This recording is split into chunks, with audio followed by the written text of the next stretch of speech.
ఇప్పుడు సాధారణంగా ఈ WHO ప్రకారం అవుట్ ఆఫ్ 1000 పీపుల్లో ఒకరికి పూర్తి చెవుడుతో పుడుతున్నారు, తీవ్రమైన వినికిడి లోపంతో పుడుతున్నారు. సో బట్ అది ఇండియా డాటా తీసుకుంటే 650 మందికే ఒకరు పూర్తి వినికిడి లోపంతో పుడుతున్నారు. దీనికి అంటే మేనరికాలు కావచ్చు, రక్త సంబంధికులతో పెళ్లి కావచ్చు, లేదా ఇక్కడ ఉన్న ఇన్ఫెక్షన్స్ కావచ్చు అని చెప్పేసి అంటున్నారు. ఇందులో వాస్తవం ఎంత? ప్రపంచంతో పోల్చుకుంటే ఇక్కడ వినికిడి లోపం ఎక్కువ ఉందా, తక్కువ ఉందా? కారణాలేంటి?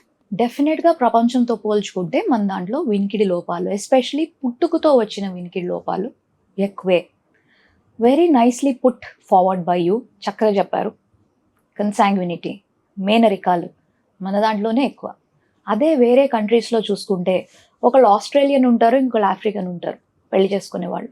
వేరు వేరు కాంటినెంట్స్ నుంచి చేసుకుంటున్నారు. There is no inbreeding which is happening. Consanguinity అనేది మోస్ట్ ఇంపార్టెంట్ రీజన్ మనలో మనం దగ్గర సంబంధికులకి చేసుకోవడం. రెండవది మెటర్నల్ ఇన్ఫెక్షన్స్. మన దాంట్లో మెటర్నల్ అంటే తల్లికి వచ్చే ఇన్ఫెక్షన్స్, అనీమియా, సరైన ఫుడ్ అనేది లేకపోవడము.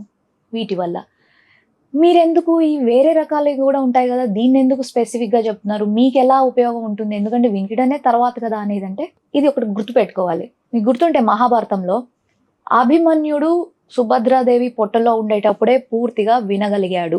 అది ట్రూ. సేమ్ థింగ్ మన బేబీ పొట్టలో ఉండేటప్పుడే 5th month ఆఫ్ ప్రెగ్నెన్సీ ఉండేటప్పుడే పూర్తిగా వినికిడి ఆర్గన్ డెవలప్ అయిపోతుంది.